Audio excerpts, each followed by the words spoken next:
Китептин жакшы жери бар го. Мындай өзүн бактысыз сезгендер, кыжылат болуп жүргөндөр, стресстер көп калат бул заманда. Анткени сотка чукулап отура берсең стресс болосуң да. Соткада жакшы нерсе көп көрүлбөйт. Өлтүрүп кетиптир, атып кетиптир, сатып кетиптир, урдап кетиптир, зорлуктап кетиптир дегендерди көрөсүңөр. Анан кийин UFC'ни көрөсүңөр, анан KFC'ни көрөсүңөр. Кыздар ашып барса Black Pink'ти көрөт. Анан эмнеде жана TikTok'торду көрөт. Анан булардын немеси бар? CBS белен эле? BTS деген балекети бар. Чын. Жусуп Абдырахмановду сурасаң, билбей кое берет. Касым Тыныстановдун кереги жок. Жеңи жоктун сүрөтүн көрсөсөң тааныбай кое берет. Бирок BTS'тин балдарынын ар биринин өмүр баянын билет, жакшы көргөн сүйгөн кыздарын билет, кийиминин размерлеринен бери билет. Прическасын билет, качан чачын кайсы түскө өзгөрткөндөн бери билет. А биздин балдар болсо Хабиб менен Конордун же болбосо Месси менен Роналданын акыркы оюнда канчанчы секундта девятка гол сайгандан бери билет. Өзүнүн чоң атасынын тарыхын унутуп калган апасынын таржымалын билбейт, таята тайнесинин айтып берген сөздөр кулактын бул жагынан кирип, бул жагынан чыгып кеткен. Ошон үчүнчү эл катары жоголуп кетпейли, өзүңдүн маданиятыңды сакта, өзүңдү тааны, болбосо алыс кете албайсың. Айтайын дегеним, ошолорду көрүп отура берсең, албетте стресс болосуң. Стресс адамды чүнчүтөт, ден соолугуңа зыян, жүрөктү отургузат, боорду отургузат. Анткени маанай чөккөн сайынчы адам да чөгүп кете берет, руху да чөгүп кете берет, интеллект да чөгүп кете берет. Ошон үчүнчү көңүлдүн чөккөнү да шайтандай дейт, дайым өзүңдүн көңүлүң көтөрүп жүр. Жок деген эртең менен жылмайып кой. Ким бир айтмакчы, "Я, красавчик" дегенге ишендирип ал өзүң. Бизде бир агай бар. Айланайын кадимкидей. "Я красавчик, меня зовут красавчик" деп, өзү карате боюнча тренер, биринчи көргөн адам красавчикмин десе күлөт да ар жак барып алыпчы. Эми өзүн ошондой көрүнүшү керек депчи. Айта берип группабыз бар же карате федерациясындагылардын. Группаларда дагы түкүнчө Кадырбеков нужен красавчик деп койсо, нет, он красавчик номер 2, я красавчик номер 1. Кадимкидей талашады. Я красавчик. Ошол азыр көрүзүзгө бардыгы красавчик көрүнүп калды. Анткени өзүнө өзү ишенет, ошон үчүн сен ишенесиң. Өзүң ишенбесең башка ким ишенет? Чындап эле кыздарга жаккың келсе жагып аткан кишиге окшоштура бер, ары басып, бери басып, адегенде күлөт, маскаралайт, аркаңдан сөз кылат, аягында сөз сүйүп калат. Сен өзүң ишенбейсиң, мен эмнем жактырмак эле. Кечээ мен бир балага суроо берип атам, сен Гарвардка тапшырсаң, кайсыл факультетти тандайт элең десем, мен Гарвардка өтпөйм да деп атат. Элестетип көр, бул жагына чекитти коюп, мөөрдү басып койгон, мен Гарвардка өтпөйм деп. Ал жакта эмне эки башлар окуп атабы? Же жети колдулар окуп атабы? Сен деле кара баштуу бутайры адамдар окуп атат.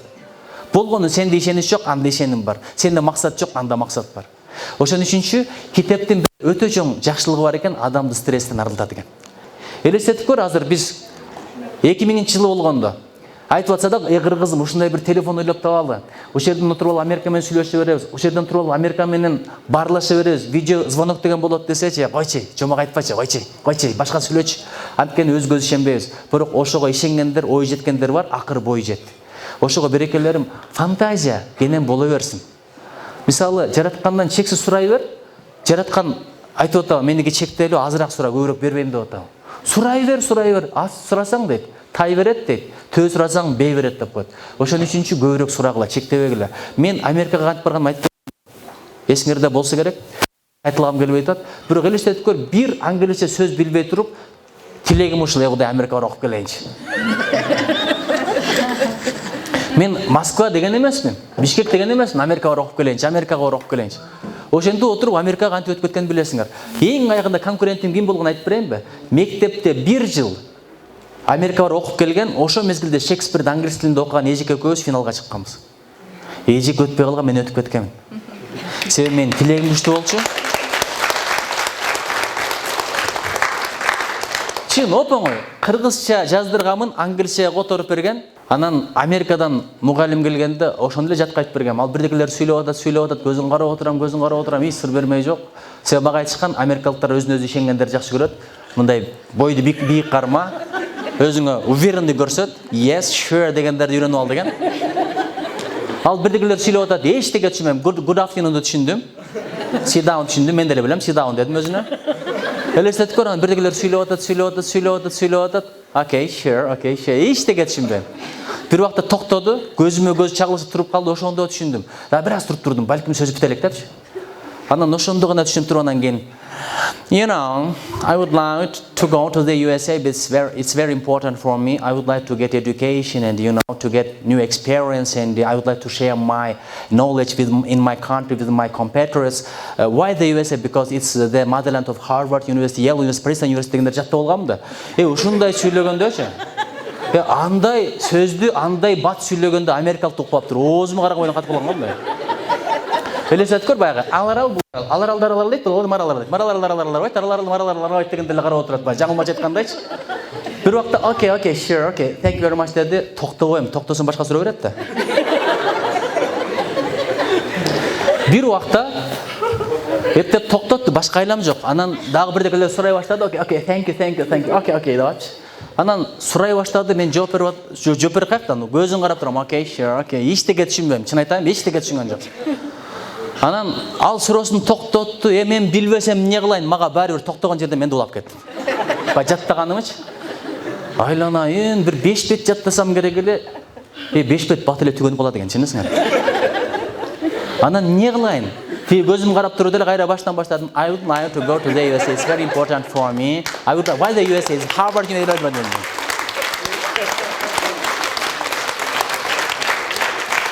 Адамдың памяты ушунчалык күчтүү болот экен, кийинки TOEFL-да элестетип көрсөң, эжекем биякта турат, мен биякта отурам. Артка бияктан чыксам болот да, бир эле жолу эшикке чыкканга уруксат деп айтып атпайбы? Мен түшүнбөсөм эмне кылам? Мынтип карасам эчтеке түшүнбөйм. Бир эле жолу калды, кичине күтүп турдум, андан кийин эшикке чыгып келиштедим, чыгып кел деди. Мындай чыксам болот, мен мындайдан чыккам, анткени эжекем биякта отурган да. Эжекем вариантын кайсыл деген, деген меникиде деп койгон, Кудайга шүгүр ошону угуп калганмын. Анан чыктым, ишим деле жок, бир аз турдум, кайра кирип келатсам эжекем 8ди белгилеп койгон экен.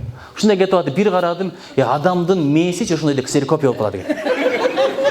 Ушундай бир кара өттүм, ушундай көрүп калса жаман да. Келип алып туруп баягылар тарс бергиледим, калганын билбесем не кылайын. Апам берди помидор, ани-мани туркасани менен толтуруп койгон. Ошон үчүнчү кээде дилдеги нерсени тилге да чыгарып тургула. Кудай, оомат бер, дөөлөт бер, өсөйүн, өнөйүн, Кыргызстанга пайдам тийсин, келечегим кең болсун, ыкыбалым ала тоо тең болсун депчи. Ошон үчүнчү китепти көбүрөөк окугула. Жигиттер, китепти силерге окугула. Эмнеге билесиңерби? Анткени кийин аял заты менен мамиледе тилдин байлыгы өтө маанилүү. Эжекелерден сурагыла ишенбесиңер. Биздин тилде жок да мындай. Аялдарды алдап кое турган, көңүлүн көтөрүп кое турган сөз байлык жок. Ошон үчүн бирдик болсо, мойнуңду жулуп алам деп баштайсың. Аялдын мойнун жулуп болупсуң. Аялды экинчи сорт көрсөң, аял сеничи 7-чи сорт кылып коет. Ошон үчүн сен жакшы деген ушундагы сөз байлык керек болот. Анча-мынча сөз байлык болсочу, аялды алдап койсоң эле, анткени аял кулагы менен сүйөт, эркек көзү менен сүйөт. Ошон үчүн үйдө дагы кыздар кийин турмушка чыкканда күйөөгө жаман көйнөк менен, жаман халат менен, таралбаган чач, жулбаган бет менен алдынан тосуп чыкпагыла. Анткени эркекти мен айтып коеюн, көзү бир көрөт, фотоаппарат менен тартып коет, кийин сен жок жерде ошону кайра эстей берет. Анан аял кулагы менен сүйөт. Биз үйлөнгөнгө чейин айтабыз, алтыным берекем кашын карылгаштын канатындай, оозуң оймоктой, мурдуң комуздай, жүзүң панардай, өзүң жанардай. Бирок үйлөнгөндөн баштап комплимент жок, билесиңер. Комплименттин запасын бүт түгөтүп койгон. Айтайын десе жаңы китеп окубайт, анан эмнени айтат? Жок дегенде сүйжүндө ыр окуп туруп, жаттап туруп айтып бер, аялың өзүнө окуп бергенде жыргап калат. Ишенип койгула ошогочу. Илгеркилердин сөз байлыгын кара мына. Сүйдүм мөлмөл аппагым, аалымдай сендей таппадым, издеп күн түнү мөлмөлүм деп какшадым. Секин баскан бутуңдан, сейдана мончак жытыңдан, кадам койгон бутуңдан, калемпир мойнок жытыңдан дегендерди азыркы эркектер айтсачы, биздин аялдар жүрөк токтоп өлүп калат, чын айтайын.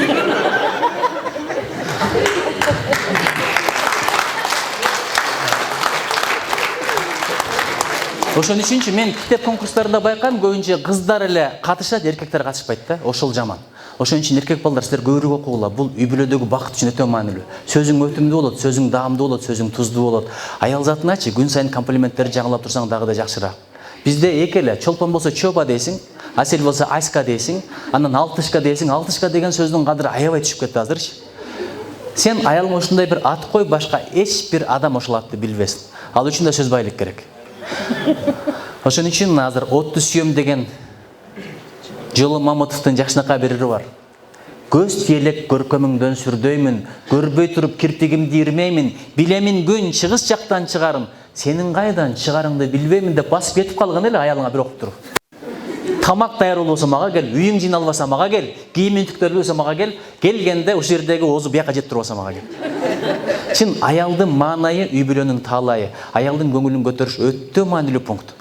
Бизде бүт аялдарга басымда кайнене да аял дезет, күйөө да аял дезет, кайната да кээде анча мынча жаман көз менен карап коет. Кайнежелер келсе, кожоюн болуп алат өзүнчө. Аларга эмне жок десең? Чын айтам. Ошентип отуруп бизде аял менен күйөө эле жашабайт. Биякта бир армия жашайт, биякта бир армия жашайт. Ошолор аралашып отуруп үй бүлөнүн акыры бузат. Айланайындар, үй бүлөнү сактагыла. Бул чымчыктынчы уясы дагы бузулбасын. Бул балага канча стресс, өзүңө канча стресс, келечегиңе канча, келечегиң кандай болот. Ошон үчүнчү баркта. Мына жигиттер аялдарды кетирем, ажырашам, кече эле кубалап жүрбөдүң беле аркасынан ээрчип. Сүйөм, күйөм, сенсиз жашай албайм деп. Ошо сен тийбесең өлүп калам дегенде тийбей эле коюш керек болчу да. Бирөө айтат эмиш. Мага тийбесең өлүп калам деген экен, тиги тийбей коюптур. Тиги сөзүнө туруп өлүп калган экен, бирок 70 жылдан кийин. Ошон үчүнчү ал акыры өлөт, кызат болбогула. Бул өзүңдү курбандык салып бара турган нерсе эмес, ойлонуп кыла турган нерсе. Бул өтө маанилүү нерсе, ошон үчүн китеп окугула. Китепкө эл озо деген, китеп окубаган тозо деген. Илимдүү эл озо деген, илим окубаган тозо деген.